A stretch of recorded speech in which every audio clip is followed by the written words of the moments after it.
On today's Fashion Forward, we're going to dig into the concept of heat-reactive clothing. Recently, the brand Stone Island made an entire collection from this technology, and TikTok had a blast. So here to explain this very interesting fashion trend is author, stylist, and our resident expert, of course, Heather Newberger. Thanks for joining us today, Heather.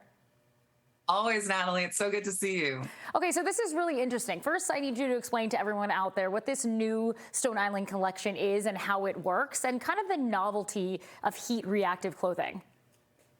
Yeah, so what's really interesting about heat reactive fashion is that basically it's coating something in a sort of a thermo synthetic material so that any kind of touching or any kind of heat reaction is going to happen throughout the time with the garment spent. So a windbreaker or a sweater or something that is really coated in this material is going to create this heat reactive sensitivity and create kind of a party trick, so to speak, where in that thermosensitive coating, it means that those items change colors in response to just sort of any influx of heat in fashion, which really creates such interesting sort of dynamic patterns that kind of can change over time.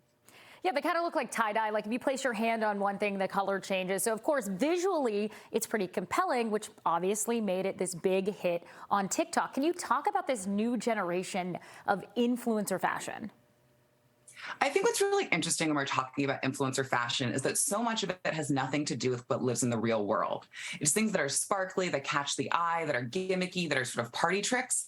And when you're sort of seeing the viral world of TikTok, you're really playing in your phone and you're finding so many fun things that look good visually, but might not necessarily translate in the same way into the real world, which we actually saw back in the 90s when we were playing with these heat reactive materials, but people weren't just as excited to bring them out and about. So it's interesting how people are rewarded for, likes and views when it comes to looking at these influencer inspired pieces. Yet at the same time, it's not necessarily something that they always want to bring into their homes. Right. It is very novelty because when something goes viral in the fashion world, that doesn't always necessarily mean, like you said, that it's going to stick around. So when it comes to this specific one, do you think heat reactive technology will somehow be integrated into everyday fashion, or can it? I mean, I think if it stays as hot outside, maybe.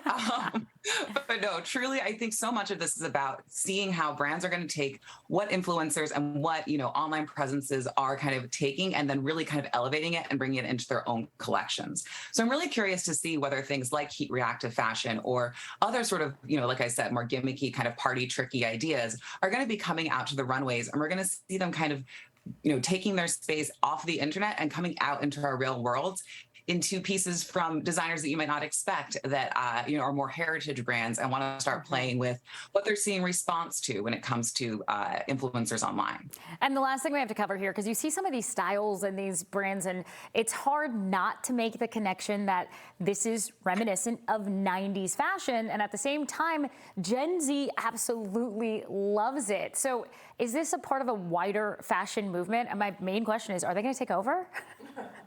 I mean, I think maybe. I think there's like a very good chance, at least for the next 5 years or so. And then I think we're going to move into, we're going to do the 80s again. We're going to keep, doing that fashion cycle that replays. But there is so much to be said for the way that Y2K fashion and late, 90s fashion has really made its way into the mainstream. And so much of that does come from Gen Z, where you see, millennials were kind of like, oh yeah, we did that and we didn't love that. But they're really reimagining it in ways that work for them. And TikTok and Instagram and all these different platforms have been so vital in really making those changes. So it'll be interesting to see the ways that, heat reactive fashion maybe didn't take on in the 90s, but maybe it's time for, us to see it out and about in the real world, elevated into a new space. The only thing I want to know is that, if you are hot and you start sweating, does this thing just change all over so people know that you're overheating? I mean, I hope so. I like the idea that it's just sort of like a flashing sign, like too hot over here, just so you know. All right. Thanks, Heather. You guys can follow her on social media at Heather Newberger. And more importantly, please go pick up her book, How to Date Your Wardrobe. We'll see you again next week.